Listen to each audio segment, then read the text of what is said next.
To the latest on President Trump's new tariffs. The president announced those sweeping tariffs about 24 hours ago. And the stock market today reacted in a big way. The major indices plunged over fears of a trade war and a possible recession. So with all that said, there is a lot to unpack. So here are three things to know at 5 o'clock. First up, global markets had the worst day of trading since the start of the COVID-19 pandemic. Second, experts say these tariffs could cost the average U.S. household $2,100 per year. And third, Canada is already fighting back, the country announcing a 25% counter tariff on certain cars imported from the U.S. Meanwhile, the European Union is preparing its own counter tariffs. We've got live team coverage of how these new tariffs could impact you. Scott Broom is in Maryland with how the craft beer industry is reacting. But let's begin tonight with our Katie Lusso in Northern Virginia. Katie, you just spoke with the owner of a car dealership about these tariffs. They knew this was coming, so what are they saying?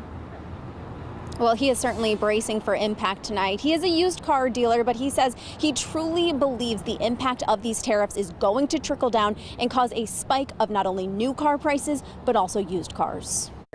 So this Porsche, this Volkswagen. Mohan Gill is the owner of Platinum Auto Sales in Clarendon. All of these would be going up in price because of this tariff. They sell used cars, but he says the tariffs are a real threat. If the new ones cost 25% more, people have to pay more for used ones. He says the auto industry has only recently recovered from the chip shortage during the pandemic. Definitely been a roller coaster these last 4 to 5 years. A price spike in new cars could also have a greater impact on the economy in Virginia. If there are fewer vehicle sales, there's no doubt that's an economic hit. Fairfax County Board of Supervisors Chair Jeff McKay says each county relies heavily on the money that comes from both sales tax on cars purchased and property tax from cars owned in the Commonwealth. If they're not being purchased, there's no sales tax revenue being generated. We're expecting a spike. For Gill, he says there is one potential positive, at least for his business. The average new car last year was 37 to 40,000.